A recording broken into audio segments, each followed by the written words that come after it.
নিবেদন গানটি দিয়ে শেষ করছি।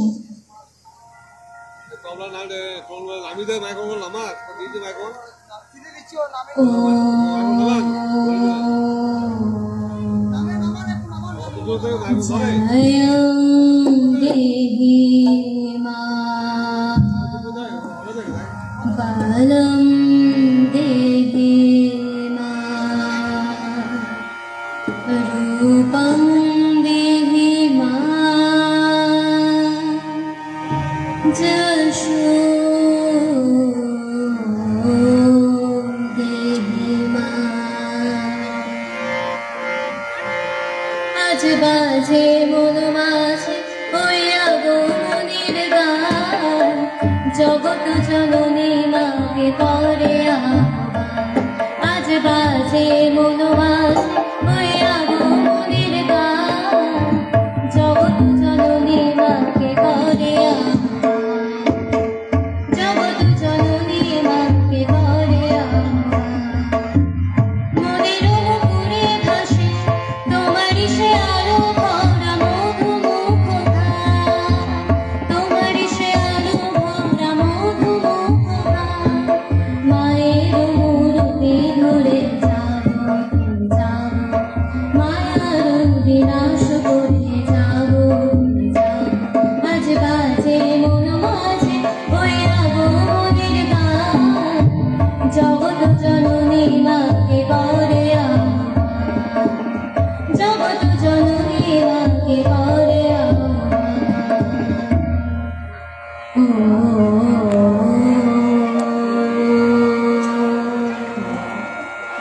শক্তি রূপে ভক্তি রূপে যাবো যাবো, পুরুষ প্রকৃতির মাঝে যাবো তুমি যাবো। শক্তি রূপে ভক্তি রূপে যাবো যাবো, পুরুষ প্রকৃতির মাঝে যাবো তুমি যাবো। নীলাভাসে তুমি যাবো, মধুভাসে তুমি যাবো, দশ প্রহরণ ধরে যাবো তুমি যাবো। যাবো তুমি যাবো, যাবো তুমি যাবো। মায়ের মূর্তি ধরে যাবো যাবো, মায়ার বিনাশ করে যাবো যাবো। আজ বাজে মন মাঝে হইয়া গো মনির গান, জগৎ জননী মাকে করে আহ্বান।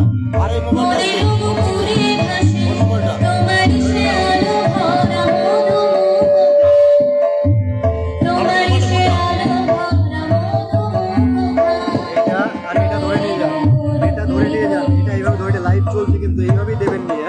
মায়ার বিনাশ করে যাবো যাবো। আজ বাজে মন মাঝে হইয়া গো মনির গান, আরে এই মোবাইলটা দিয়েছি ওটা জননী মাকে করে আহ্বান। জগৎ জননী মাকে করে আহ্বান। জগৎ জননী মাকে করে আহ্বান। ধন্যবাদ সকলকে।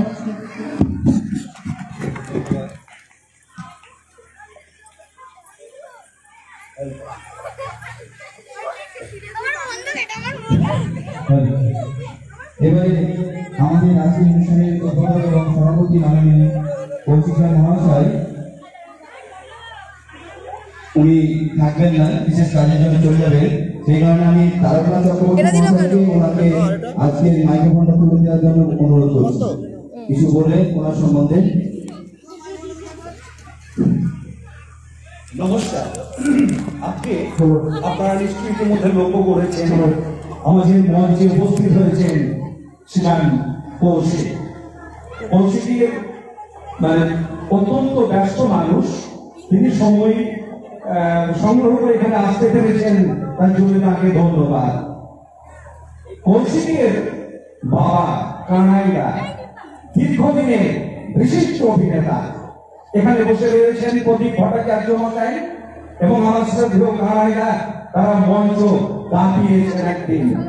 তার সুযোগ্য পুত্র কৌশিক আজকে টালিগঞ্জ কাঁপিয়ে দিচ্ছেন, দাপুটে অভিনেতা। তাকে বলছেন যে আদর্শ পিতা তারাই হন যাদের পুত্র পিতাকে ছাড়িয়ে জ্ঞানে গুণে সমৃদ্ধতায় অনেক এগিয়ে যান। আমার পুত্র প্রতিম কৌশিক সেদিক থেকে সফল। তাই আদর্শ পিতা হচ্ছেন আমার কানাইরা এবং তার সহকর্মী আমার প্রদীপকা। আমি আরো বৃদ্ধি কামনা করি শ্রীমান কৌশিকে ও চলিয়ারে সময় বেশি নেই, আপনাদের সামনে ও সংক্ষিপ্ত বক্তব্য কিছু রাখবে। কৌশিক বাবা কিছু বলার জন্য সবাইকে প্রণাম, বড়দের প্রণাম, ছোটদের ভালোবাসা, সমবয়স্ক সমমনস্কদের অনেক অনেক অভিনন্দন। প্রাথমিকভাবে এই ক্লাবের কাছে, এই কর্তৃপক্ষের কাছে অনেক অনেক ধন্যবাদ আমাকে এই মঞ্চে গণী মানুষদের সাথে এরকম একটা শুভ কাজের উদ্বোধনে ডাকার জন্য। আমি অনুষ্ঠান চলাকালীন শুনলাম যে এটা বোধ হয় গত 10-12 বছর ধরে 15 বছর, এবং এইভাবেই সবাইকে নিয়ে এই অনুষ্ঠান চলুন। এবং দাদাদের সাথে কথা হচ্ছিল ভবিষ্যতেও কখনো এরকম সামাজিক কাজে আমায় ডাকে অবশ্যই আসবো। আমি বহরমপুরের ছেলে, আমার নামে ভালো ভালো কথা বলছিলেন দাদা। আমি আপনাদের পাড়ার ছেলে। ঘটনাক্রমে লোকে বিভিন্ন কাজ করে, আমি অভিনয় করি, সেটা আমার পেশা।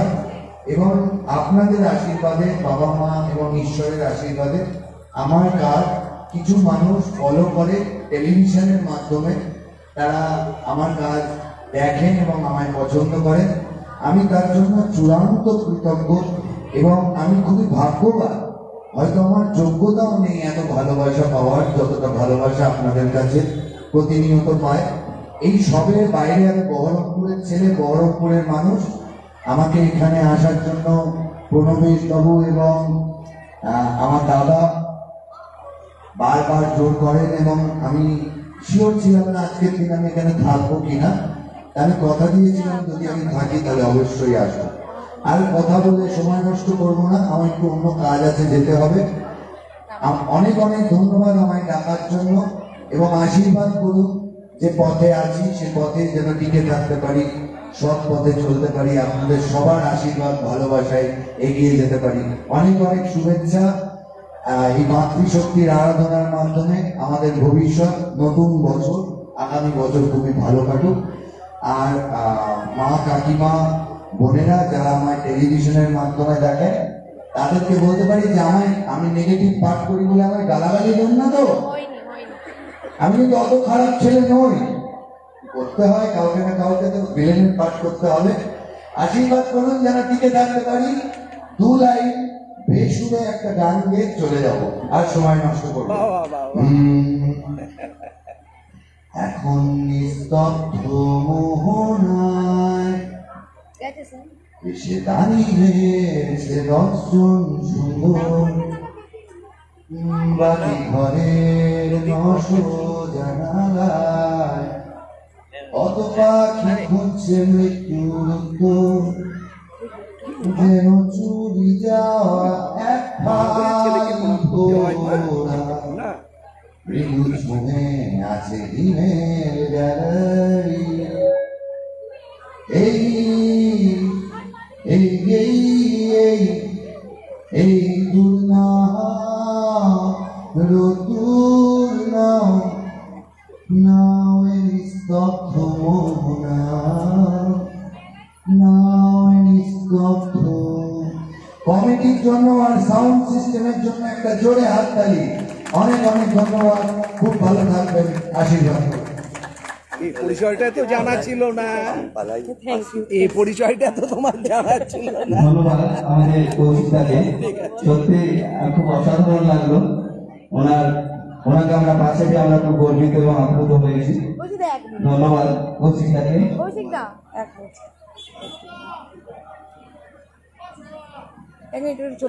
এবারে আমরা ও কৌশিক, তাহলে আমার সাথে একটা ছবি তুলে দাও। আমি তুলে দিচ্ছি।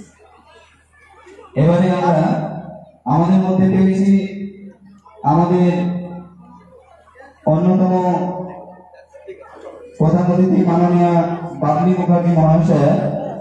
ওনাকে কিছু বলার আগে আমি তারকনাথ চক্রবর্তী মহাশয়কে বলবো ওনার সম্বন্ধে কিছু বলে ওনাকে মাইক্রোফোন হাতে তুলে দেওয়ার জন্য। আচ্ছা, এই ফোনটা ওটা দিয়ে দিন না, ওই যে ওনাকে এই ফোনটা ওনাকে দিয়ে দিন। যে আজকে বিশিষ্ট সমাজসেবী বাবলি মা আমাদের মধ্যে এসে উপস্থিত হয়েছেন। উনি সমাজের সেবা করে আসছেন। মা জননী, মাই তো সেবা করবেন, মা সেবাতেই তো আমরা ধন্য হই। এবং তার সেবা কাজের জন্য তিনি ভারতের রাষ্ট্রপতির কাছ থেকে বিশেষ রাষ্ট্র প্রেরণা অ্যাওয়ার্ড তিনি পেয়েছেন। এর জন্য তার সন্তান হিসেবে আমরা ধন্য, গর্বিত। আমি আমার বাবলিমাকে এখানে কিছু বক্তব্য পরিবেশন করবার জন্য অনুরোধ জানাচ্ছি।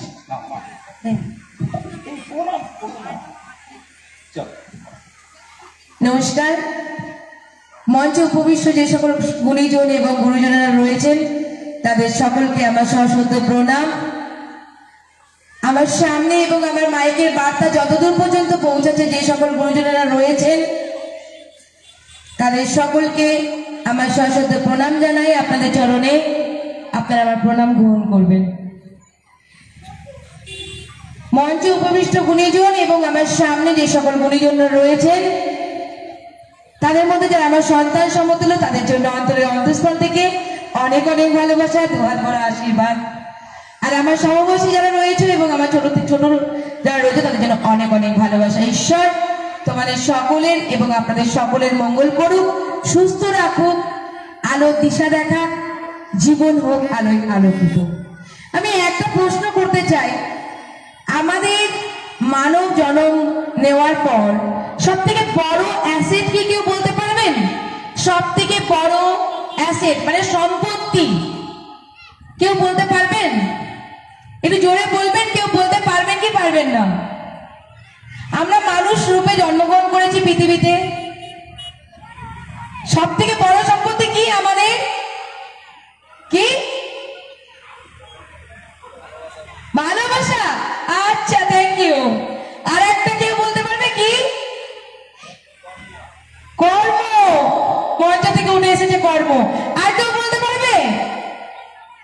সম্পত্তি। আমাদের মানুষের জীবনের সম্পত্তি কি? সব থেকে বড় সম্পত্তি আমি বলি। আমি জানি আপনারা সবাই পারবেন, যেহেতু মাইকটা ওখানে পৌঁছেছে তাই বলতে পারছেন না। সব থেকে বড় সম্পত্তি হলো আমাদের বাবা মা, তাই না? তারপরে আমরা যখন বাবা মার হাত ধরে ছোট থেকে বড় হই, তারপরে আমাদের জীবনের সম্পত্তি বলতে ভালোবাসা, আশীর্বাদ। ঠিক বলেছেন দিদি।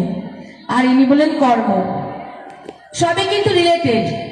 কর্ম না করলে মানুষ ভালোবাসবে না, কর্ম না করলে কেউ আশীর্বাদও করবে না, কর্ম না করলে মানুষের ঘরেও পৌঁছানো যাবে না। ঠিক তার জন্য আমাদের মানব রূপে যখন আমরা জন্মগ্রহণ করি আমাদের একটাই লক্ষ্য হওয়া উচিত, সেটা হলো আমরা মানুষ হয়ে দেখাবো, মানুষ হওয়ার চেষ্টা করব। মানুষ হতে গেলে মানুষের ভালোবাসা, আশীর্বাদ প্রয়োজন। সেটা একজন দুজন নয়, অগুন্তি মানুষের ভালোবাসা, আশীর্বাদ। আপনি যতই ভালো কর্ম করুন না কেন, কিন্তু যদি মানুষের ভালোবাসা, আশীর্বাদ না থাকে তাহলে মানুষের ঘরে পৌঁছতে পারবেন না, নিজের লক্ষ্য কোনোদিনই পূরণ হবে না। হয়তো আপনি ডাক্তার হতে পারেন, ইঞ্জিনিয়ার হতে পারেন, পাইলট হতে পারেন, সবকিছু হতে পারবেন, কিন্তু এই যে মানুষের সান্নিধ্যে থাকা, এই মানুষের মিলন মেলায় থাকা, এটা হলো কি ভাগ্যের প্রয়োজন। তাই ঈশ্বর আমাদেরকে পৃথিবীতে সৃষ্টিকর্তা পাঠিয়েছেন, মা বাবা আমাদের আলো দেখিয়েছেন পৃথিবীর, তাই আমরা একটু ভালো কর্ম করব। ঠিক তেমনই ছোট থেকে শিখেছি কর্ম করতে, সেবা করতে। আমি একটা কাজ করি, ছোট্ট কাজ, সেটা হলো কি ভাঙা সংসার জোড়া লাগানো আর ভাঙা মন জোড়া লাগানো। এটা হলো আমার মূল কাজ। আমি আজ পর্যন্ত অল ইন্ডিয়াতে 5,500-এর উপরে ভাঙা সংসার জোড়া লাগিয়েছি, ভাঙা মন জোড়া লাগিয়েছি। 5,500 বলি, কিন্তু তার থেকে বেশি হবে বললে আমি 5,500টাই কম করেই বললাম। মানুষ বলবে বেশি, আমি বলবো কম। মানুষ বলবে যে তুমি মানুষ, আমি বলবো আমি মানুষ হতে পারিনি। মানুষ বলবে তুমি ভালো, আমি তো জানি না নিজে ভালো। ঠিক তেমনি তার সাথে সাথে এই জোড়া লাগাতে লাগাতে দেখি সন্তানদের ভবিষ্যৎ নষ্ট হচ্ছে, মা প্রেম করছে, বাবা প্রেম করছে, যেখানে বলছি আমরা পরকীয়া আইন বৈধ হয়ে গেছে। এই পরকীয়া আইন বৈধ হওয়াতে অনেক সংসার শেষ, তাদের লাইফগুলো হেল হয়ে যাচ্ছে, সন্তানদের লাইফগুলো সব থেকে বড় মানে হেল হয়ে যাচ্ছে, মানে নষ্ট, ধ্বংস হয়ে যাচ্ছে।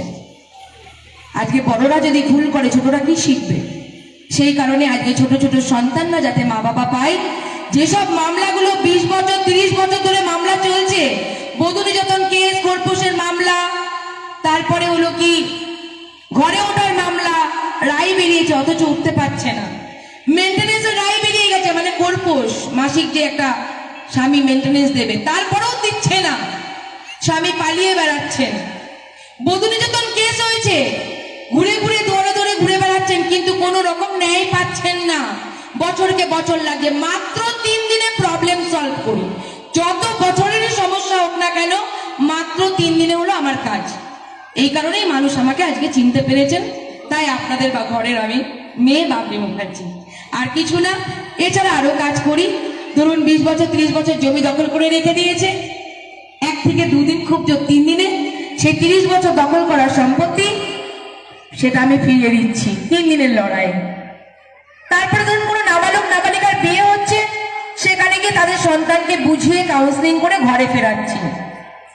ধরুন কোনো জায়গায় নাবালক নাবালিকা সংসার করছে, লোকাল পিএস জানে, নেতারা জানেন, তারপরে তারা মদত দিচ্ছেন, হয়তো ওপর থেকে চাপ আছে পুলিশের, কিন্তু পুলিশ তবু সত্ত্বেও কিছু করছেন না, সেখানে পুলিশ প্রশাসনের সাথে প্রতিবাদ করে তাদের সংসার ভেঙে ওইসব নাবালক নাবালিকার তাদের ঘরে ফেরাচ্ছি। বৃদ্ধ মা বাবা, বাবার চাকরি সন্তান পেয়েছে, বৃদ্ধ মাকে, বিধবা মা, বৃদ্ধা মা, তাকে 80 বছর বয়সে কোর্টের দ্বারস্থ হতে হয়েছে, মেনটেনেন্সের রায় বেরিয়েছে, 1 মাস দিয়ে আর দেয় না, গেলাম প্রতিবাদ করতে, প্রতিবাদ করে তাকে এখন ভালো রেখেছি। আজ তার বয়স প্রায় 87, কিন্তু সে আজ 3-3.5 বছর ধরে ভালো আছে, আমাকে ডাকে মা দুর্গা। সবাই আমাকে ভালোবাসেন এই কারণে, যেখানে মানুষ অসহায় রাস্তায় পড়ে রয়েছে, পথিক দেখছি, হয়তো সে ভারসাম্যহীন, গালিগালাজ করছে, গায়ে নোংরা, তাদের পাশে দাঁড়িয়ে তাদের বুকে জড়িয়ে ধরে তাদেরকে মা বলে প্রণাম করে যখন সন্তানের জায়গা দখল করছি, তাদেরকেও ঘরে ফেরাচ্ছি। 17 বছর ঘরের থেকে তারা পাগলি, রাস্তায় বসে থাকেন, তাদের সবাই পাগলি বলে চেনে, মানসিক ভারসাম্য, কিন্তু পড়াশোনা জানে, ইংলিশে কথা বলছে। আমি তাদের সাথে কথা বলে কেউ তুলতে পারেনি, পুলিশ প্রশাসন পারেনি, পার্টির লোক পারেনি, বিভিন্ন সংগঠন থেকে পারেনি। এই রিসেন্ট নাকাশিপাড়ায়, এই মাটিয়ারিতে একজনকে দেখবেন লাইভেই আছে, 101 বছরের মা মারা গেলেন, তার সৎকাজ করলাম, আর ওই মাকে ঘরে ফেরালাম 17 বছর পর, প্রতিবাদ করে ঢুকতে দেবে না বলে কি বের করলে আন্দোলন করব। তো এইভাবে চলছে আমার ক্ষুদ্র কাজ, আপনাদের ভালোবাসা আশীর্বাদ কুড়িয়ে নিতেই আমি আজকে এখানে এসেছি। নমস্কার জানাবো ভীমদাকে, নমস্কার জানাবো পরেশদাকে, নমস্কার জানাবো এখানে সকল গুণীজনদেরকে। সকলে খুব ভালো থাকুন, সুস্থ থাকুন, শুধু একটু মানুষ হওয়ার চেষ্টা করুন। এ কাজে অনেক বাধা, থানা পুলিশ কোর্ট কাছে প্রচুর বাধা আসে, জনসাধারণের বাধা আসে, কিন্তু জনতা আমাকে, জনতা জনার্দন, জনতাই শেষ কথা বলে।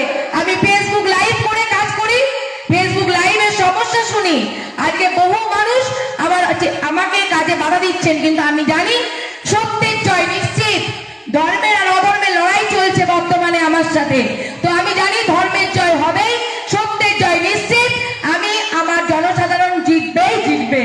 আর জয়ের মালা যারা আজকে বাবলি মুখার্জিকে থানা পুলিশ কোর্ট কাছারি দিয়ে হুমকি দিচ্ছে, কালকে পর্যন্ত থানা পুলিশ কোর্ট কাছারি করে এসেছি, আমার এই কাজটাকে 11 বছর কাজ করছি, সেই কাজটাকে বন্ধ করার যে পরিকল্পনা চলছে বিভিন্ন জায়গা থেকে, তো আমি জানি মানুষ আমার পাশে আছে, আপনারা সকলের সঙ্গে থাকবেন।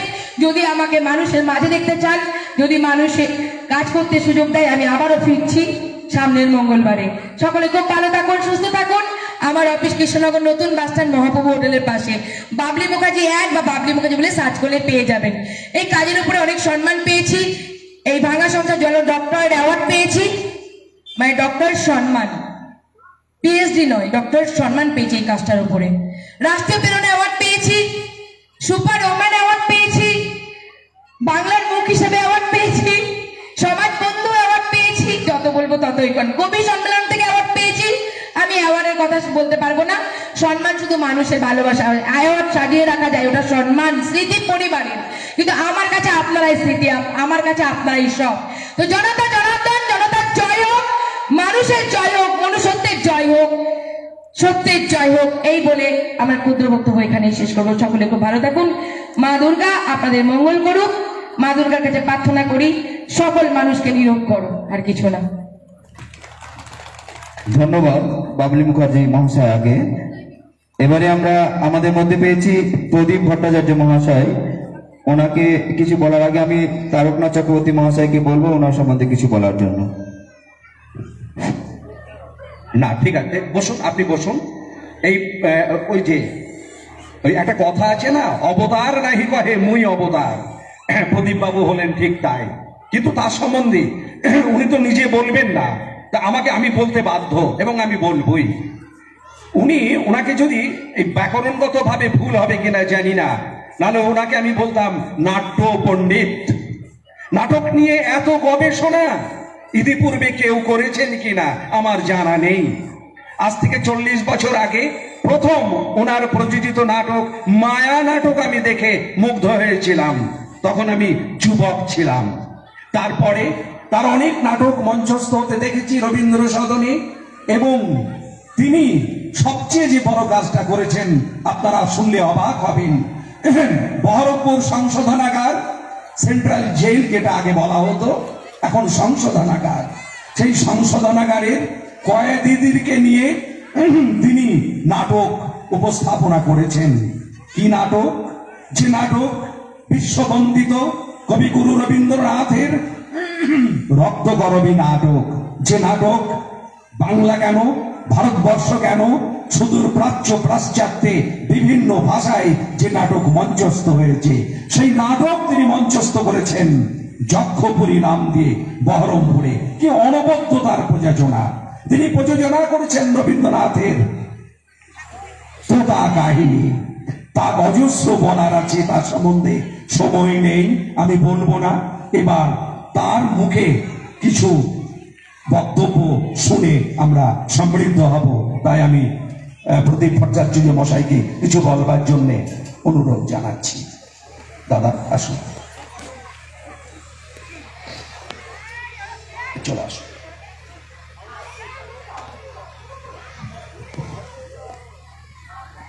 এই পূর্ণ দিনে আপনাদের সামনে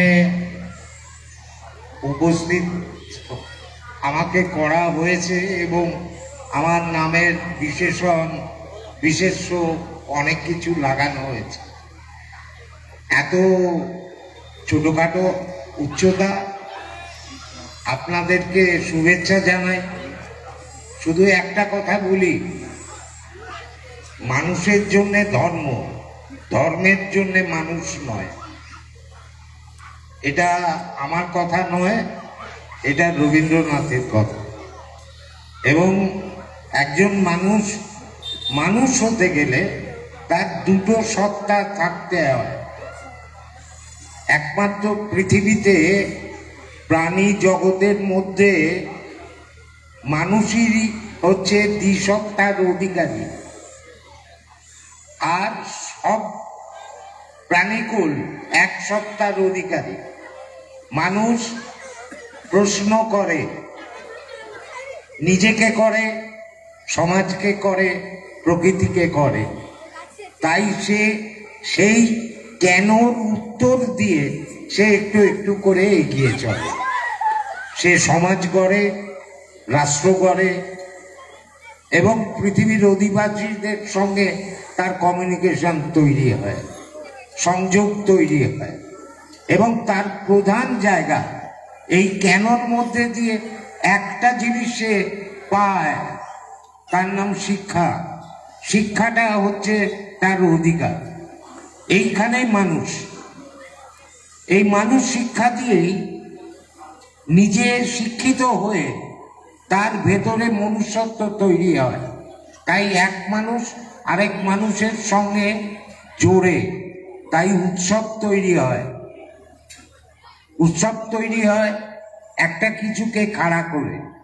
সেটা কি না, আমাদের পৃথিবীতে যিনি এনেছেন, ধারণ করেছেন মা। লক্ষ্য করুন, আজকে যার পুজো করছি সে অন্নদাত্রী।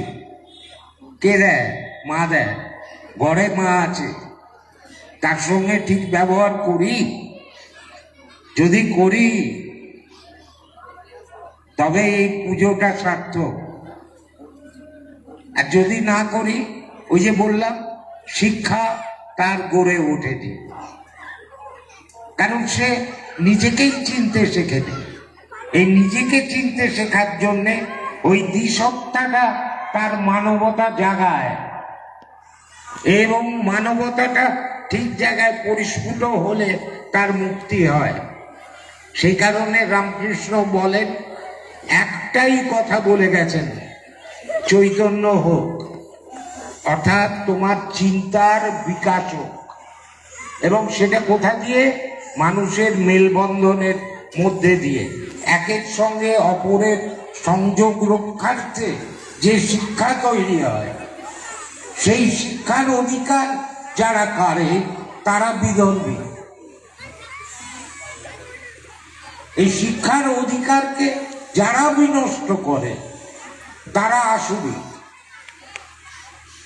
আমরা তাদের বিরুদ্ধেই লড়াই করি। তাই মানুষের সঙ্গে মানুষের সংযোগ এই উৎসবের মধ্যে দিয়ে একটা মাকে সামনে রেখে গড়ে ওঠে।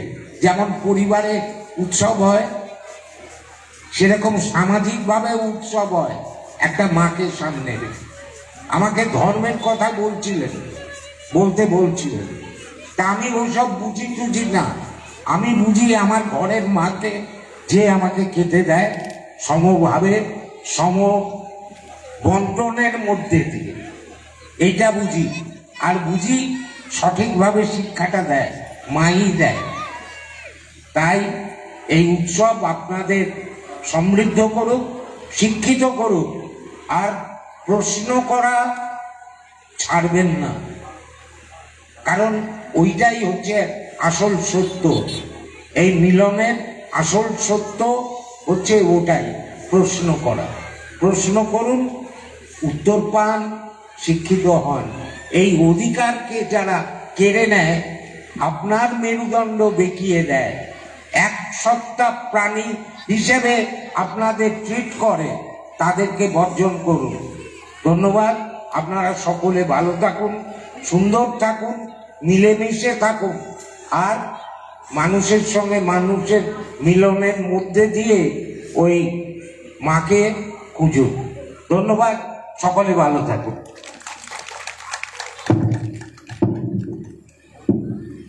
ধন্যবাদ মাননীয় প্রদীপ ভট্টাচার্য মহাশয়কে ওনার মূল্যবান বক্তব্য বলার জন্য।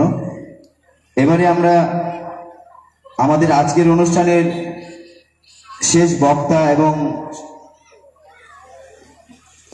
যার জন্য আমরা খুব অধীর আগ্রহে সব বসে আছি ওনার মূল্যবান বক্তব্য শুনবো, তার আগে আমি তারকনাথ চক্রবর্তী মহাশয়কে বলবো ওনার সম্বন্ধে কিছু বলার জন্য, এবং তারপরে ওনার হাতে আজকের মাইক্রোফোন তুলে দেবেন মাননীয় সুদীপ্ত কুমার চক্রবর্তী মহাশয়, সহকারী প্রধান শিক্ষক, সারগাছি রামকৃষ্ণ মিশন উচ্চ বিদ্যালয়।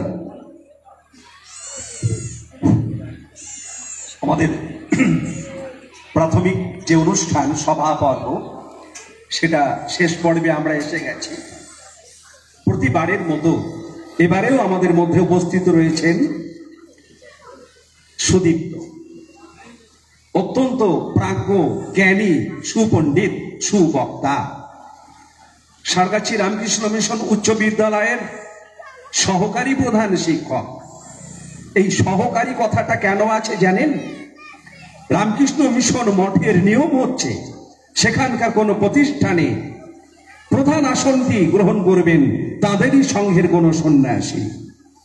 কিন্তু আমার সুদীপ্ত ইচ্ছে করলে প্রধান শিক্ষকের পদ নিয়ে অন্য কোনো বিদ্যালয়ে চলে যেতে পারতেন, কিন্তু তিনি এই মিশন মঠের সান্নিধ্য ছেড়ে কোথাও চলে যাননি। এরপরে তিনি বক্তব্য রাখবেন, আমরা সমৃদ্ধ হব। কিন্তু তার বক্তব্যের আগে আমি দু একটি কথা বলে আমি সংক্ষিপ্ত বক্তব্য শেষ করব। আজকে বিগত 14 বছর ধরে যে বাসন্তী উৎসব এখানে অনুষ্ঠিত হচ্ছে বলরামপুরে আপনজন ক্লাবের মাধ্যমে। আমার বিপ্লব, আমার প্রণবেশ, তাদের অতীব প্রচেষ্টায়, তাদের পরিশ্রমে এবং তাদের অনুগামীদের নিয়ে এই যে অনুষ্ঠান করছেন, তাদেরকে আমি ধন্যবাদ জানাই। আজকে এই বাসন্তী উৎসবে বাসন্তী দেবীর কথা বলতে গিয়ে সেই পৌরাণিক কথার অবতারণা করতে যায়নি। সেই পৌরাণিক যুগে রাজা সুরত সমাধিবশ্য যেভাবে এই চণ্ডিকাকে আগমন করিয়েছিলেন পৃথিবীতে, সে অনেক পুরনো হয়ে গেছে। কিন্তু এই মৃন্ময়ী মাকে চিন্ময়ী সত্তা দিয়ে যিনি উপলব্ধি করেছিলেন, যিনি আমাদেরকে চিনিয়েছেন সেই চিন্ময়ী মাকে, মৃন্ময়ী মায়ের মধ্যে দিয়ে, তার কথা কিছু বলতেই হয়। যুগবতার অবতার বরিষ্ঠায় শ্রী রামকৃষ্ণদেব আমাদেরকে সেটা চিনতে শিখিয়েছেন এবং তিনি মাতৃজ্ঞানে সমগ্র মাতৃ জাতিকে মা দুর্গার আসনে বসিয়েছেন তিনি। এবং কিভাবে প্রথম তিনি তার স্ত্রী মা শারদাকে দিয়ে সে কাজ তিনি শুরু করেছিলেন। তারই সামান্য একটু কথা আমি বলে আমার বক্তব্য শেষ করব। আমার মা শারদার বয়স যখন মাত্র 3 বছর, তখন জয়রামবাটিতে কামারপুকুর থেকে কয়েকজন নবীন গায়ক গান গাইতে এসেছিলেন।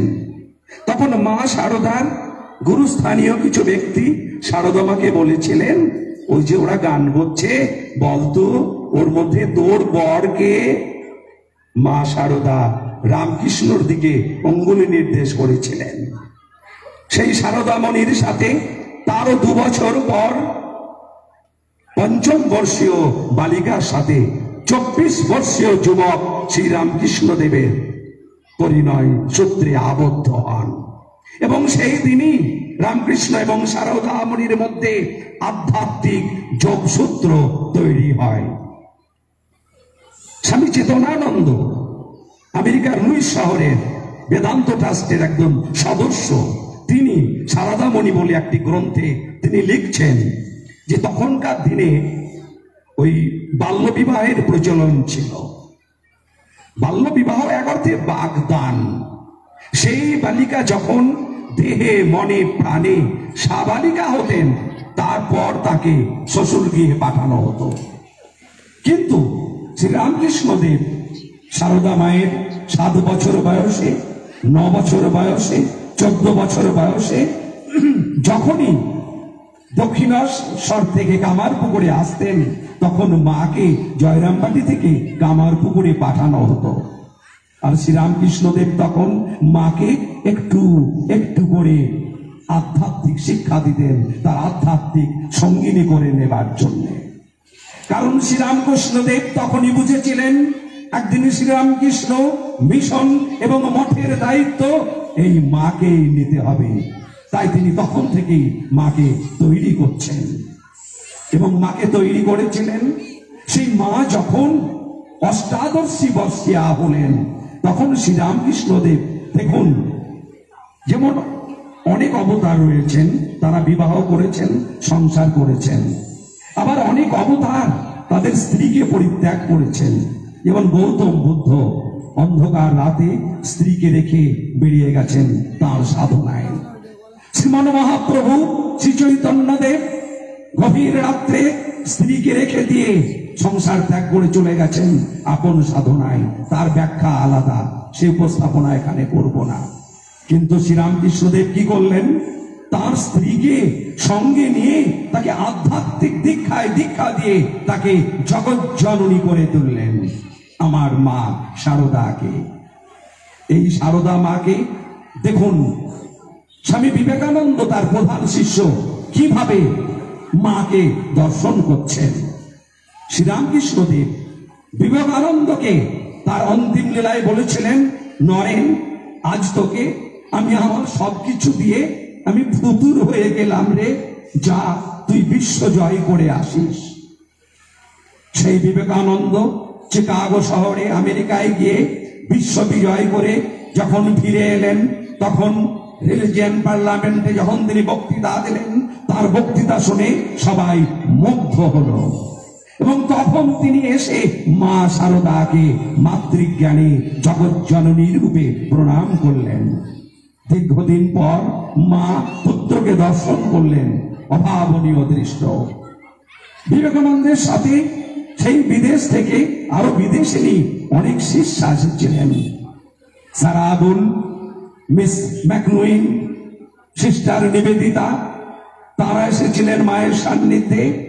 আমার সারদা মা গ্রাম্য মেয়ে, ইংরেজির এবিসিডিও জানেন না, অথচ তিনি তাদের সাথে বাক্যালাপ করতেন। কি সুন্দর! এমনকি সিস্টার নিবেদিতা মাকে বলেছিলেন, মা গো, তুমি আমাদের কালী। মা শারদা বলেছিলেন, না গো, আমি কালী হতে পারবো নি গা। কালী হলে আমাকে যে সারাদিন জিভ বার করে থাকতে হবে। সিস্টার নিবেদিতা বলেছিলেন, না না না, তোমাকে জিভ বার করে থাকতে হবে না মা, এমনি থাকলেই হবে।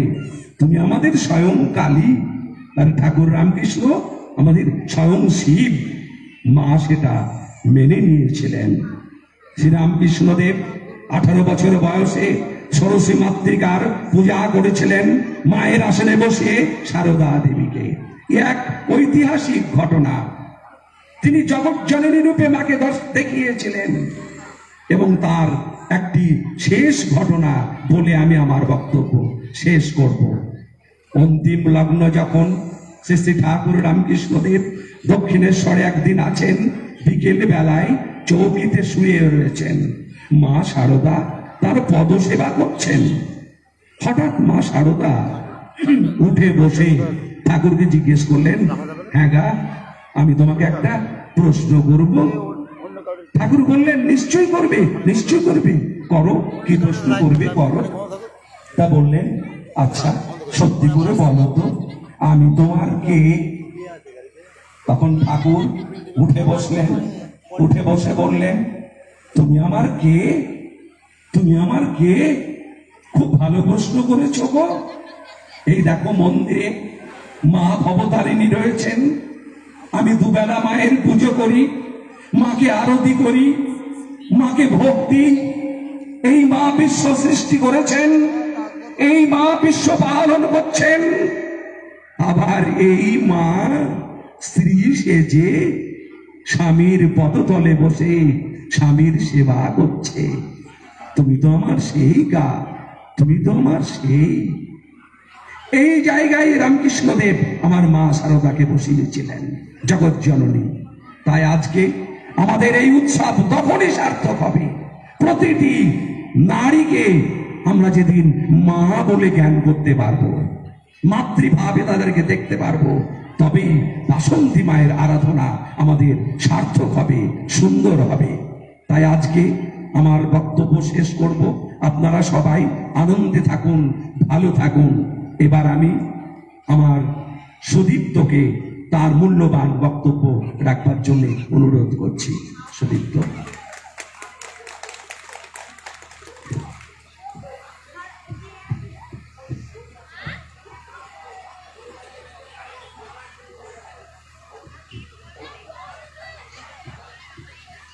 প্রথমে সামনে যে বাসন্তী মা আছেন, অর্থাৎ আজ বসন্তকালের শেষ দিন, আজকে পূজিতা হচ্ছেন মা দুর্গা।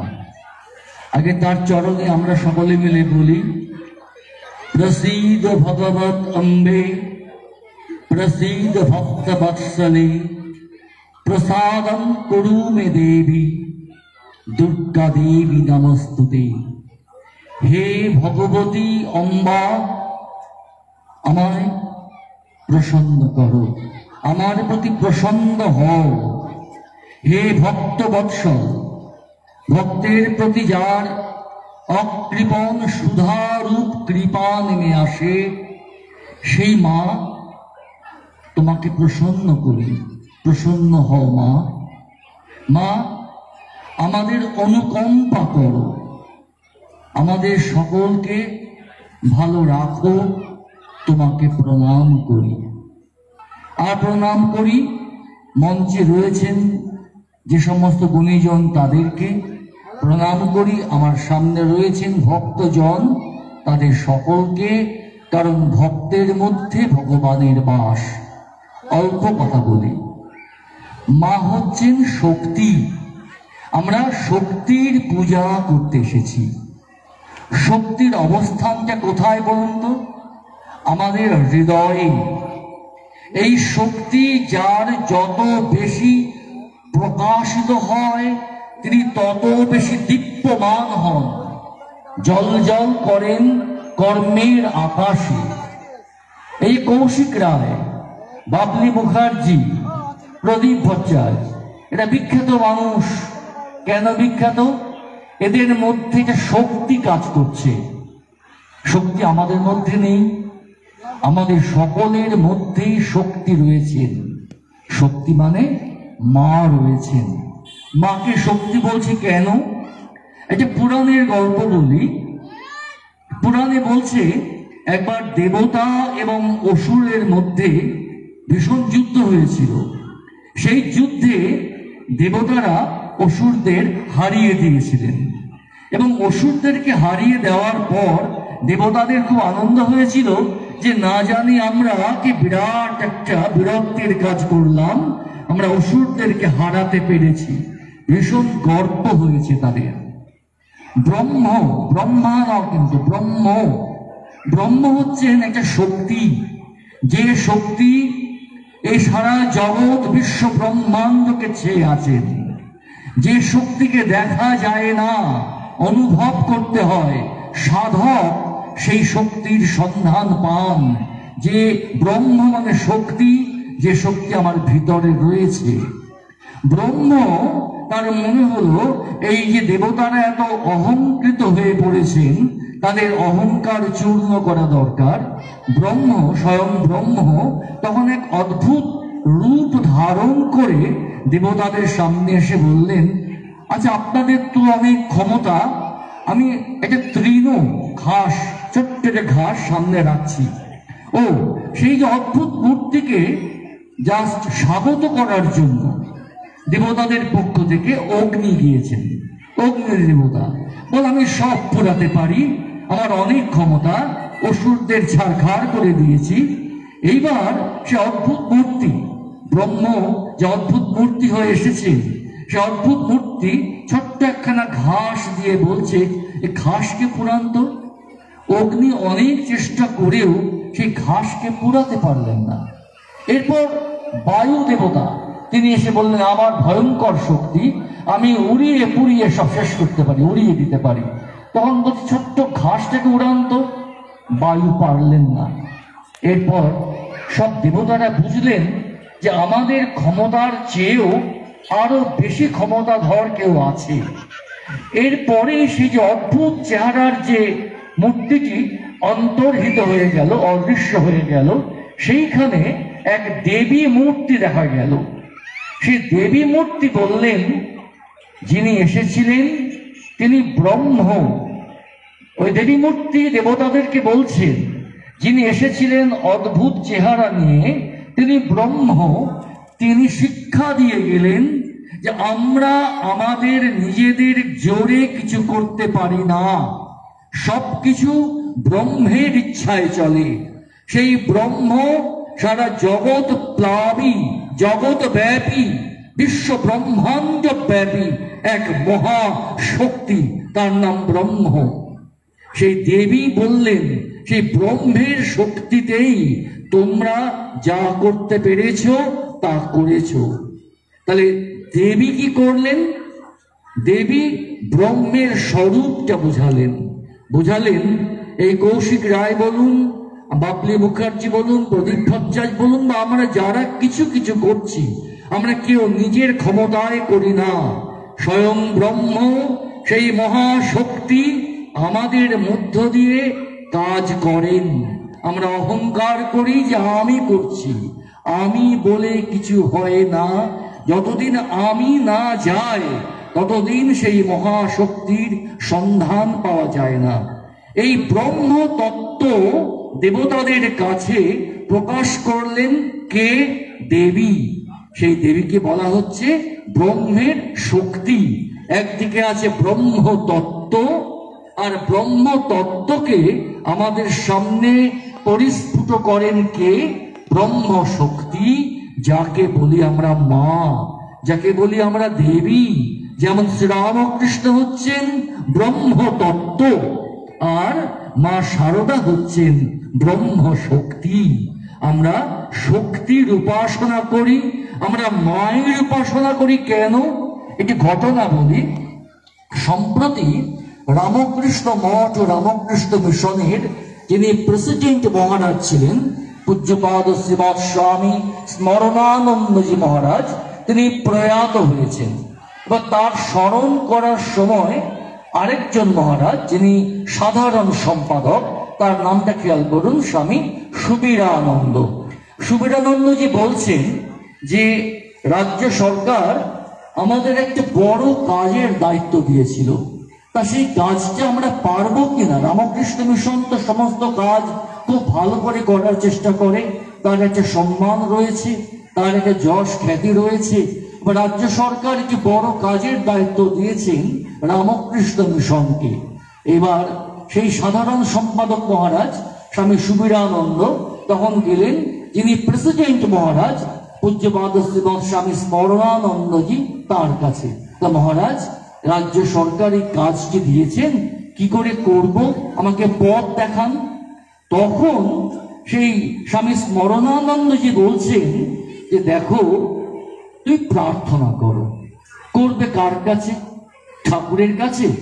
ঠাকুর শ্রীরামকৃষ্ণ তো মহা সমাধির মধ্যে রয়েছেন, যেও না সেখানে। স্বামীজির কাছে করবে? ওরে বাবা, স্বামীজির এত তেজ, এত তার দীপ্তি, সামনে যেতেই ভয় লাগে, যেও না, যেও না। তাহলে যাবে কোথায়? যাও, মাকে গিয়ে ধরো। জগৎ জননী মা ঠাকুরের শক্তি শ্রী সারদা দেবী, শ্রীমা, মাকে গিয়ে ধরো। সুবীরানন্দজি মার কাছে প্রার্থনা শুরু করলেন। সেই প্রার্থনা করে দেখা গেল যে কাজটি ভীষণ কঠিন ছিল, রাজ্য সরকার যে কাজটি রামকৃষ্ণ মিশনকে দিয়েছিল, সেই কাজটি নির্দিষ্ট সময়ের আগে এবং খুব ভালোভাবে হয়ে গেল। এই হলো মায়ের কৃপা, মায়ের এই হলো শক্তি। মাকে প্রার্থনা করলে অসম্ভব সম্ভব হয়। স্বামী গহনানন্দজি একটি গল্প বলেছিলেন, সত্যিকারের কাহিনী। সেটি হচ্ছে, পঞ্চানন বলে একজন ব্যক্তি ছিল, দেখতে শুনতে সুন্দর ছিল। পঞ্চাননের হঠাৎ আগুন লেগে মুখটা পুড়ে গিয়েছিল। সকলে বলতো তখন মুখ পোড়া পঞ্চানন। পঞ্চানন মা শারদার খুব ভক্ত ছিল, কিন্তু তার খুব মনে যন্ত্রণা, খুব দুঃখ যে দেখতে সুন্দর ছিলাম, এদিকে মুখখানা পুড়ে গেল, কুৎসিত দেখতে হলাম। লোকেও তাকে বলতে আরম্ভ করলো, কি নামে ডাকতে আরম্ভ করলো, মুখ পোড়া পঞ্চানন। ভাবলো সে, আমি মাকে অনেক প্রার্থনা করলো, বললাম যে মা আমাদের জায়গা, মা শক্তি, মা হচ্ছে আমাদের প্রার্থনার জায়গা। সেই মা শারদার কাছে অনেক প্রার্থনা করলো, সেই মুখ ঠিক তো হওয়ার কথা নয়। তারপরে ভাবলো এই দেহ আর রাখবো না। সে মায়ের নাম করতে করতে একটা পুকুরে গিয়ে ঝাঁপ দিল। সত্যিকারের কাহিনী, কারণ এই কাহিনী বলেছেন স্বামী গহনানন্দজি, যিনি রামকৃষ্ণ মঠ ও মিশনের চতুর্দশ অধ্যক্ষ ছিলেন। এর একটি কথাও মিথ্যা বলেন না। এবার পঞ্চানন সেই পুকুরে ঝাঁপ দিল, সে দেহ আর রাখবে না বলে, শরীর রাখবে না বলে ঝাঁপ দিল, ডুবতে পারল না। সে জয় মা বলে আবার ডুব দিল, ডুবলো না, উঠে আসছে আর দেখছে পঞ্চাননের সেই পোড়া মুখের পোড়া অংশ একটু করে কমে যাচ্ছে। সত্যিকারের কাহিনী, রোমাঞ্চিত হতে হয়। কি করে সম্ভব বলতে পারবো না, মার কৃপায় অসম্ভব সম্ভব হয়। আবার ডুব দিচ্ছে, জয় মা, আবার ডুব দিয়ে যে পুকুর থেকে উঠছে, আবার একটুখানি পোড়ার দাগগুলো কমে যাচ্ছে। এই করে বারবার জয় মা বলে ডুবছে আর উঠছে, সেই বিশ্বাস করে করে। আর এক সময় তার সম্পূর্ণ মুখটাই একদম আগের মতো পরিষ্কার হয়ে গেল। স্বামী গহনানন্দজিকে এই কথা বলেছিলেন এমন এক ব্যক্তি, তিনি পঞ্চাননকে মুখ পোড়ার আগে দেখেছিলেন, মুখ পোড়ার পরে দেখেছিলেন, এবং সেই পোড়া মুখ যখন সুন্দর হয়ে গেল তারপরে দেখেছিলেন। এই কাহিনী সম্ভব, বিজ্ঞান দিয়ে সব ব্যাখ্যা করা যাবে না। যা দেখতে পাই তার বাইরেও রয়েছে এক অতীন্দ্রিয় জগৎ, যে জগৎটাকে খালি চোখে দেখা যায় না, অনুভব করতে হয়। যে জগৎটা আমরা যদি ধারণা করতে পারি, আমরাও পারবো অসম্ভবকে সম্ভব করতে। কি করে পারবো? মায়ের কাছে প্রার্থনা করতে হয়, মাকে কেঁদে কেঁদে ডাকতে হয়, ব্যাকুল হয়ে প্রার্থনা করতে হয়। আর তার জন্য প্রথম প্রয়োজন চিত্ত শুদ্ধি। বারবার মনে রাখবেন, আমরা সবাই পারি। যে কাজ এই তিনজন বলে গেলেন, তারা বিশাল কাজ করছেন, আমরা সবাই পারি যদি মা কৃপা করেন। মা কৃপা করলে অসম্ভবকে সম্ভব করা যায়, যা হয়েছিল মুখ পোড়া পঞ্চাননের ক্ষেত্রে। এরকম বহু কাহিনী আছে। তাহলে প্রার্থনা করতে গেলে প্রথম প্রয়োজন, মায়ের কৃপা পেতে গেলে প্রথম প্রয়োজন চিত্ত শুদ্ধি, শুদ্ধ চিত্ত হওয়া। চিত্তটা, আমাদের মনটা একটি মন্দির। সেই মন্দিরটাকে আমরা অনেক অপবিত্র চিন্তা, অনেক কুৎসিত ভাবনা দিয়ে ভরিয়ে রাখি। মা সেখানে বসতে আসেন, এসে দেখেন সেখানে বসার জায়গাটি বড় অপবিত্র হয়ে আছে, মা বসতে পারেন না। তাই প্রথম প্রয়োজন চিত্ত শুদ্ধি। 1 নম্বর কি বললাম? মাকে প্রার্থনা করব। মাকে প্রার্থনা করলে কিভাবে যে অসম্ভব সম্ভব হয়ে যায়, ধারণা করাও যায় না। প্রথম 1 নম্বর কি বললাম? চিত্ত শুদ্ধি। অন্তরকে শুদ্ধ করতে হবে। অন্তর শুদ্ধ করব কি করে? আমরা পরনিন্দা পরচর্চা করব না। বলা হচ্ছে পরনিন্দা করলে কি হয়? অপরের নিন্দা করলে তার যে খারাপ দিকগুলো আস্তে আস্তে কমে যায়, সেই খারাপ দিকগুলো আমার উপর চেপে যায়। তাই চিত্ত শুদ্ধির জন্য প্রথম প্রয়োজন দুখানে জিনিস। পরনিন্দা পরচর্চা করব না। যখন পরনিন্দা পরচর্চা করতে ইচ্ছে করবে, তখন মাকে ডাকবো। আর 2 নম্বর কি করব? শ্রীরামকৃষ্ণ বলছেন, সত্য কথা কলির তপস্যা। প্রতি মুহূর্তে ভাববেন, অকারণে সামান্য কারণে মিথ্যা কথা বলবো না, কিছুতেই না। আমরা প্রতিনিয়ত মিথ্যা বলি, আমরা মিথ্যা বলবো না। খুব বেশি প্রয়োজন না হলে কিছুতেই না। মিথ্যা কথা না বললে, সত্যি কথা বললে, 12 বছর যদি আপনি একটিও মিথ্যা না বলেন, 12 বছর পরে আপনি যা বলবেন এটাই সত্য হয়ে যাবে। আমি রামকৃষ্ণ মিশনে আছি 34 বছরের বেশি। সেখানে অনেক বড় বড় সাধু মহারাজকে দেখেছি, এবং তাদের মুখ থেকে কিছু কথা বেরিয়ে গেছে, সত্য হয়ে দাঁড়িয়েছে। কি করে হয়েছে বলতে পারবো না। কি করে হয়? তারা মিথ্যা বলেন না। আপনিও যদি 12টি বছর ধরে একটি মিথ্যা না বলেন, তবে কি হবে? আপনি তারপরে যা বলবেন, মুখ দিয়ে যা বেরোবে, সেইটাই সত্য হয়ে দাঁড়াবে। এদেরকে বলা হয় বাক সিদ্ধ। কি বলে? বাক সিদ্ধ। আমরাও হতে পারি।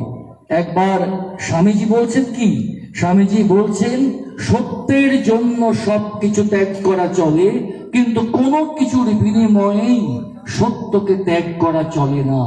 সত্যকে প্রাণপণে চেপে ধরে থাকলে ভিতরে যে অসামান্য শক্তি এসে পড়ে, সেই শক্তির বলে বলিয়ান হয়ে জগৎকে কাঁপিয়ে দেওয়া যায়। যা কাঁপিয়ে দিয়েছিলেন কে? স্বামী বিবেকানন্দ। বলেছিলেন, ওই বুড়োর হাত আমার মাথার উপরে আছে। বুড়ো মানে শ্রীরামকৃষ্ণ। ওই বুড়োর হাত আমার মাথার উপরে আছে, আমাকে টলায় জগতে সাধ্য কার। আর ওই বুড়ো শ্রীরামকৃষ্ণ বা মা শারদা, তার হাত মাথায় কখন রাখবেন? যখন আপনার চিত্ত শুদ্ধ হবে। আর 2টি উপায় করা যাবে। পরনিন্দা পরচর্চা করব না, আর মিথ্যা বলবো না।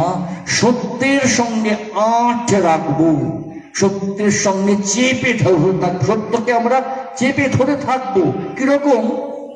একবার স্বামীজি তখন নরেন, তখন সন্ন্যাসী হননি। শ্রীরামকৃষ্ণ তখন থাকতেন দক্ষিণেশ্বরে। স্বামীজি বলেছেন যে ঠাকুর আমি আগামীকাল 3টের সময় আসব। পরদিন ঠাকুর আছেন ঘরে, আরো কয়েকজন বসে আছেন। হঠাৎ দেখা যাচ্ছে বাইরে স্বামীজি তখন নরেন, তখন ঘুরে বেড়াচ্ছেন। তখন শ্রীরামকৃষ্ণ বলছেন, আরে নরেন, বাইরে ঘুরছিস কেন, ঘরে আয়। স্বামীজি কি বলছেন জানেন? নরেন কি বলছেন? বলছে আমি তো কাল বলেছিলাম 3টের সময় আসবো, এখনো দেখছি 10 মিনিট বাকি আছে, আমি তো 3টে বাজতে 10-এ আসবো বলিনি। তো শ্রীরামকৃষ্ণ হাসছেন, এসে বলছেন খুব ঠিক করেছিস। বলে বাইরে বেরিয়ে এসে দুজনে মিলে ওই 10 মিনিট বাইরে হেসে গল্প করে কাটিয়ে 3টে যেই বাজলো ঘরে ঢুকলেন। একে বলে সত্যের প্রতি 8। ওই যে বলেছেন 3টের সময় ঢুকবো, 3টে বাজতে 10 এসে পড়েছেন, ঢুকছেন না। এই সত্য, সমস্ত কিছুর মধ্যে সত্য, সত্য চাগুনের মতো, সত্য উজ্জ্বল আলোর মতো। তাহলে প্রথম দরকার চিত্ত শুদ্ধি। তার জন্য আমরা 2টি প্রক্রিয়া, পরনিন্দা পরচর্চা করব না, মিথ্যা বলবো না, সত্য কথা, কলির তপস্যা। আর সামান্য কাজ করব। শ্রীরামকৃষ্ণ বলছেন ভক্তি আর বিশ্বাস। ভক্তি আর বিশ্বাস হচ্ছে এই জগতে, এই কলিযুগে সবচেয়ে বড় অস্ত্র। সমস্ত ইন্দ্রিয় অসুরকে আমাদের ইন্দ্রিয়গুলো, আমাদের লোভগুলো, লালসাগুলো, এরা আমাদের আটকে দেয়, আমাদের সত্যের পথে যেতে দেয় না। ইন্দ্রিয় মানে, ইন্দ্রিয় সুখ মানে আমাদের ভোগ, ইচ্ছা, লালসা, লোভ, এই খাবো, সেই খাবো, এই পাবো, সেই পাবো। এই শরীরের জন্য শরীর থাকবে না, থাকবো কে? আমি আর শরীর কিন্তু এক নয়। যদি আমি আর শরীর এক হতাম, তাহলে বলতাম যে আমি শরীর। আমি কি বলি? আমার শরীর। সেই আমিটা কে?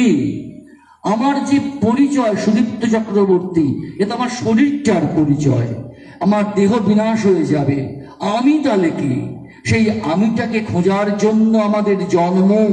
আমরা ভুলে থাকি, আমরা মিথ্যা পরিচয়ে ভুলে থাকি। নিজেকে জানার ইচ্ছে আমাদের হয় না। নিজেকে জানা সবচেয়ে বড় কথা। তাই ভক্তি আর বিশ্বাস, প্রচন্ড ভক্তি, একদম স্বার্থ শূন্য ভক্তি আর বিশ্বাস। স্বামীজি বলছেন বিশ্বাস, বিশ্বাস, বিশ্বাস, জ্বলন্ত অগ্নিময় বিশ্বাস। কি অদ্ভুত কথা! জ্বলন্ত অগ্নিময় বিশ্বাস, প্রচন্ড বিশ্বাস, আগুনের মতো বিশ্বাস। আমি পারবো মা, তুমি আমার অন্তরে আছো, তুমি আমার কৃপা করবে, আমি জানি। যে কাজে হাত দিয়েছি আমি পারবো, আমি পারবো, আমি পারবো। মা, তোমার কৃপায় সব সম্ভব। এই বিশ্বাসকে বলে জ্বলন্ত অগ্নিময় বিশ্বাস। ভক্তি আর এই বিশ্বাস সহকারে আমাদের সমস্ত প্রার্থনা করতে হবে। আর কি দরকার?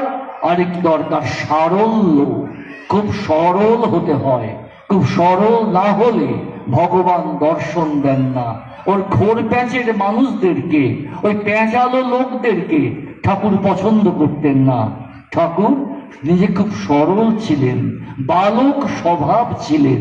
তাই যদি বালক স্বভাব হন, শিশুর মতো সরল হতে পারেন। সরল হওয়া মানে বোকা হওয়া নয়। বলা হয় be simple, but don't be সিম্পলটন।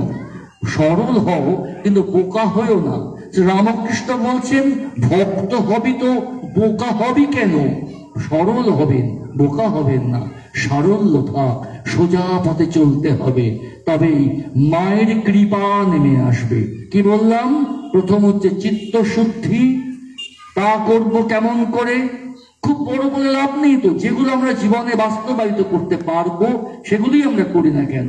চিত্ত শুদ্ধির জন্য প্রয়োজন আমরা পরনিন্দা পরচর্চা করব না, আর মিথ্যার সঙ্গে সমস্ত সম্পর্ক দূর করে দেব। সত্য, সত্য, সত্য। আর তারপরে কি করব? মাকে ডাকবো ভক্তির সঙ্গে। আর বিশ্বাস, এমন বিশ্বাস বললাম, জ্বলন্ত অগ্নিময় বিশ্বাস। আরেকটি জিনিস দরকার, সেটি হচ্ছে সারল্য। সরল হতে হবে। এই শক্তি বলে আমরা মায়ের কৃপা যদি পাই, দেখবেন যা চাইবেন তাই সম্ভব হবে। জগতের কল্যাণ, জগৎ আমাদের জন্য বলছে যে আমি তো তোমাদেরকে অনেক কিছু দিচ্ছি, তোমরা আমাকে কি দেবে? পৃথিবী বলে আমাদেরকে, জগৎ বলে, আমরা শুধু নেই, জগতের কাছ থেকে শুধু নেই, আমাকে দাও, আমাকে দাও, এটা নাই, আমাকে দাও। আমি কি দিচ্ছি? জগৎ আমাদেরকে বলে তুমি তো আমার কাছ থেকে অনেক কিছু নিচ্ছ, আমাকে দাও কিছু। সেই দেওয়ার জন্য লাগে এক উন্নত মানসিকতা, আর লাগে তীব্র শক্তি, আর লাগে আকুতি। সব সম্ভব। জগৎকে পরিপ্লাবিত করে দেওয়া যায় নিজের কাজ দিয়ে, যেমন বাবলি মুখার্জি করছেন। উনি কত মানুষকে আনন্দের সন্ধান দিচ্ছেন। আমরাও পারি। প্রথম কি করতে হবে? মনের মধ্যে একটা আদর্শ তৈরি করতে হবে, একটা উদ্দেশ্য। ওই রোজ খাচ্ছি, যাচ্ছি, ঘুমাচ্ছি, আবার সকাল হচ্ছে, আবার খেলাম দিলাম, ঘুমিয়ে পড়লাম। এই জীবন তো পশুর জীবন। মানুষের জীবন কোথায়? যেখানে উদ্দেশ্য থাকবে। আমাকে ওই জায়গায় পৌঁছতে হবে। যে জীবন ফড়িংয়ের, যে জীবন দোয়েলের, যে জীবন শেয়াল, কুকুর, বেড়ালের, সে জীবন আমার কেন হবে? আমি মানুষ, আমার সামনে উদ্দেশ্য থাকবে। এটা লক্ষ্য তৈরি করুন, আমি এই কাজটি আমার জীবনে করব। প্রথম হচ্ছে উদ্দেশ্য তৈরি করা। দ্বিতীয় হচ্ছে সেই উদ্দেশ্যকে মনের মধ্যে তীব্র ইচ্ছা রূপে পালন করা। আগে লক্ষ্য স্থির করলেন যে এই জীবনে আমি এই কাজটি করে যাব। শুধু ভাত খেয়ে ঘুমিয়ে একদিন চিত হয়ে মরে গেলাম, বলো হরি হরি বল, কেউ চিনল না, কি লাভ? এসেছি যখন, স্বামীজি বলছেন না, জগতে এসেছিস দাগ রেখে যা। দাগ রাখা মানে এমন কিছু করে যাওয়া যা মানুষের মধ্যে চিরস্থায়ী ছাপ ফেলে যায়। কিছু করতেই হবে। প্রথম কি করতে হবে? আগে লক্ষ্য স্থির করুন, তারপরে সেই লক্ষ্যটাকে ইচ্ছা রূপে আপনার ভিতরে একদম জল জলে আগুনের মতো করে তুলুন। এইবার সেই ইচ্ছাকে বাস্তবে পরিণত করার জন্য প্রতিনিয়ত চেষ্টা করুন। প্রয়োজন মায়ের কৃপা। যে কোনো কঠিন কাজকে সহজ করার জন্য, অসম্ভবকে সম্ভব করার জন্য প্রয়োজন জগন্মাতার আশীর্বাদ, জগন্মাতার কৃপা। আসুন আজ এই সুন্দর দিনে এই বাসন্তী মায়ের কাছে জগন্মাতা, সমস্ত মায়ের মধ্যে জগন্মাতা আছেন। সেই বাসন্তী মা সমস্ত জগন্মাতার প্রতিভু, সমস্ত মায়েদের প্রতিনিধি। তার কাছে প্রার্থনা করি, মা আমাকে শক্তিমান করো, দূর করে দাও আমার দুর্বলতা, দূর করে দাও আমার সমস্ত কাপুরুষতা।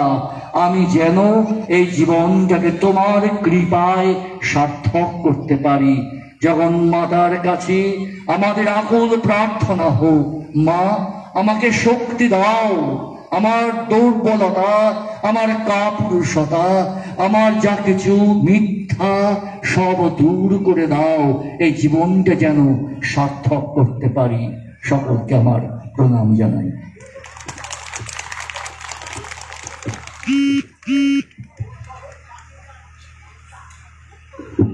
ধন্যবাদ আমাদের শেষ বক্তা মাননীয় সুদীপ্ত কুমার চক্রবর্তী মহাশয়। ওনার মূল্যবান বক্তব্য সত্যি আমরা খুবই আপ্লুত। উনি আমাদের সকলকে বুঝিয়ে দিলেন কিভাবে নিজেদেরকে আমরা নিজেদের জায়গায় রাখতে পারবো। আশা করি আমরা ওনার এই বক্তব্যের মাধ্যমে নিজেদেরকে আমরা শুদ্ধিকরণ করতে পারবো। ধন্যবাদ জানাই আজকের সকল অতিথিবৃন্দদেরকে, যিনারা আমাদেরকে আজকে আমরা আমাদের সকল অতিথিদেরকে আমরা পেয়েছি, এই জন্য আমরা খুব আপ্লুত। বলরামপুর আপনজন ক্লাবের পক্ষ থেকে সকল অতিথিবৃন্দদেরকে জানাই হার্দিক অভিনন্দন এবং আন্তরিক শুভেচ্ছা। আমাদের এর পরবর্তী অনুষ্ঠান নাটক মামাখ্যাপা, সাধক মামাখ্যাপা এক্ষুনি শুরু হতে চলেছে।